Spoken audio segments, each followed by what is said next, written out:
Hello guys, welcome back to our channel Australian academy. നമ്മളിന്ന് പാദവാർഷിക പരീക്ഷയുടെ മോഡൽ ക്വസ്റ്റ്യൻ പേപ്പറിലെ ഒബ്ജക്റ്റീവ് ക്വസ്റ്റ്യൻസിലെ 5ാമത്തെ ചോദ്യമാണ് ഡിസ്കസ് ചെയ്യുന്നത്. ചോദ്യം: the sum of two numbers is 19 and their difference is 5. What is the largest number? Options നൽകിയിട്ടുണ്ട്. A 12, B 10, C 24. നമുക്കിത് ബീജഗണിത രീതി ഉപയോഗിച്ചിട്ട് കണ്ടുപിടിക്കാം. സംഖ്യകളെ എക്സ് വൈ എന്നാക്കിയിട്ട് എടുക്കുകയാണ്. സംഖ്യകളുടെ തുക, അതായത് സം എന്ന് പറയുന്നത് 19ആണ്. അതായത് അവ രണ്ടും കൂട്ടിയാൽ 19ആണ്. X plus y equal to 19. അതിൻ്റെ വ്യത്യാസം, അതായത് difference, x minus y equal to 5 ആണ് എന്ന് തന്നിട്ടുണ്ട്. നമുക്ക് ഈ സംഖ്യകളിൽ ഏതാണ് വലുത് എന്നാണ് കണ്ടുപിടിക്കേണ്ടത്. അതിന് എക്സും വൈയും എന്താണെന്ന് കണ്ടുപിടിച്ചേ തീരും.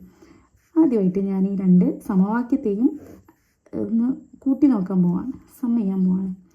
എക്സും എക്സും ആഡ് ചെയ്താൽ, എക്സും എക്സും കൂട്ടിയാൽ 2x ആണ്.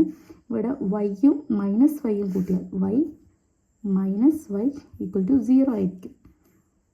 പ്ലസ് 0 ഈക്വൽ ടു 19ഉം 5ഉം കൂട്ടിയാൽ 24. അതായത് 2x ഈക്വൽ ടു 24 എന്ന് കിട്ടി. അങ്ങനെയാണെങ്കിൽ എക്സ് എത്രയായിരിക്കും? അതെ, 24/2 ഈക്വൽ ടു 12. എക്സ് 12 ആണെന്ന് കിട്ടി. ഈ 12 എന്നുള്ള വാല്യൂ ഞാൻ ഏതെങ്കിലും ഒരു സമവാക്യത്തിൽ കൊടുക്കാൻ പോവാണ്.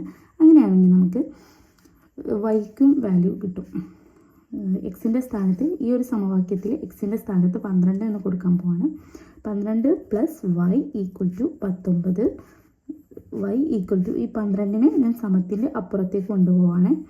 19 minus 12 equal to 7. X equal to 12 ആണെന്ന് കിട്ടി, വൈ ഈക്വൽ ടു 7 ആണ് എന്ന് കിട്ടി.